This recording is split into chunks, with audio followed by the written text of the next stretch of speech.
Entonces, en este sentido, la doctora Elizabeth Kubler-Ross, quien es médico psiquiatra y que es una de las figuras más importantes y representativas de la tanatología, nos habla y nos describe acerca de 5 etapas principales que nosotros necesitamos conocer y entender. Número 1, vamos a tener que tenemos la negación y el aislamiento. Es decir, ante la pérdida se van a expresar frases tipo como no puede ser verdad, no es posible, no, esto no sucedió, no, esto no es cierto. Es decir, es una negación, es una defensa que nuestro propio cerebro puede generar al golpe, al impacto de la noticia que estamos recibiendo. Cuando alguien le dice falleció su mamá, sale el médico y le dice falleció su mamá, falleció su papá, veníamos de la calle y lo asaltaron, falleció, tuvo un choque, falleció, etcétera, etcétera. Normalmente la negación es la primera etapa que nos vamos a encontrar y va a haber esa negación. Es un golpe o reacción ante el shock que nosotros vamos a tener ante la pérdida. La negación es un escalón inevitable que muchas veces necesitamos atravesar, pero que hay que salir para redirigir o dirigir correctamente la pérdida. Muchas veces el impacto de esta noticia es tan fuerte que se deja de escuchar. Escuchamos, pero no escuchamos, valga la redundancia. O sea, escuchamos, pero no estamos prestando atención. No entendemos ni pensamos correctamente. ¿Por qué? Porque hay un bloqueo. Y este bloqueo es tan grande que muchas veces nos impide sentir. La negación, precisamente, tiene el sentido de darnos esa tregua, esa calma, esa paz ante el impacto de la noticia que estamos recibiendo. Número 2, va a venir la etapa de la ira o la rabia. Ya atravesé la negación, me resisto, pero viene la ira o la rabia ahora. En esta etapa nos preguntamos, ¿por qué yo? ¿Por qué a mí? Y muchas veces cuestionamos incluso a Dios, aún a pesar de ser cristianos. ¿Pero por qué yo, Señor? ¿Qué hice mal? ¿Hay un pecado en mí? ¿Por qué? Y nos enojamos y muchas veces llegamos hasta insultar a las personas y muchas veces hasta hablar en contra del mismo Señor. La ira es muy difícil de afrontar para la familia y la persona. ¿Por qué? Porque se desplaza en todas direcciones. Es decir, lo puedo decir contra el médico, lo puedo decir contra mi mamá, contra mi papá, contra mis hermanos, etcétera, etcétera. Proyectando ante todos los que nos rodean ese sentimiento de coraje, de frustración, de ira. La característica de esta etapa, pues evidentemente van a ser el odio, van a ser el enojo, van a ser la envidia hacia otros. Y lo que tenemos que hacer con la rabia, número 1, pues necesitamos reconocerla y aceptarla para poder, ¿qué cosa? Sacarla.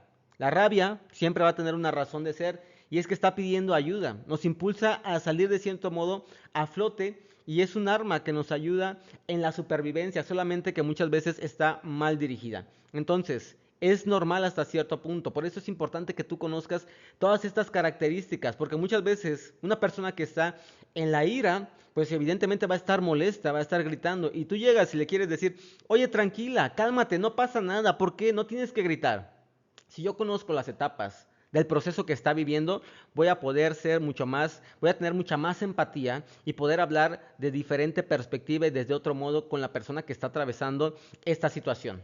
Después tenemos como número 3 la etapa de regateo o de negociación, es decir, es un intento de llegar a un acuerdo para posponer evidentemente lo que es inevitable. Se puede dar muchas veces antes de la pérdida, que es hacer, por ejemplo, un trato con algún ser poderoso, con alguien que está allá arriba, no precisamente el Dios que nosotros conocemos como cristianos, pero siempre hay personas, siempre hay figuras, siempre hay santos en todas las personas que quieren, intentan que no se mueran. Si no se muere mi mamá, yo te juro que voy a ir a la villa de rodillas. Si no se muere mi papá, yo te juro que ahora sí voy a ir a visitar a los huerfanitos del hospital, voy a visitar a los hospitales, etcétera, etcétera. Entonces, estamos tratando de negociar en este sentido. El deseo es de volver al tipo de vida que se tenía antes. ¿Cómo pasa? Bueno, antes de que se enfermara, antes de saber que estaba en una enfermedad terminal. Y después, cuando ya entendemos que ya falleció, pues queremos todavía volver hacia atrás. Queremos negociar y decir, no, mi papá no se ha muerto, no, mi hermano no ha fallecido. Tratamos de negociar esa parte con ese ser supremo que puede salvarme, que puede ayudarme, etcétera, etcétera. Y los pensamientos giran en torno a qué se podría haber hecho para que la situación no se produjese o por el contrario, evitar el dolor. Entonces, vamos viendo cómo van siendo transformando por medio de estas etapas que estamos teniendo.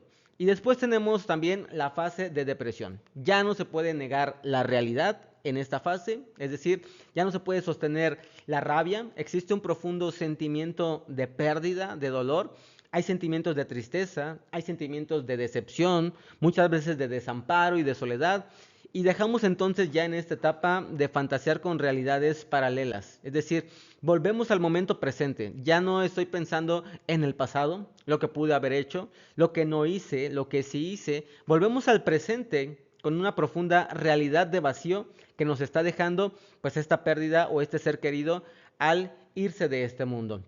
Y después tenemos la fase de aceptación, que es esta última fase, se supera ya aquí precisamente la pérdida. Las personas en duelo aprenden a convivir con un duelo emocional en que el ser amado pues evidentemente ya no está, ya lo acepté. ¿Es difícil? Claro que es difícil.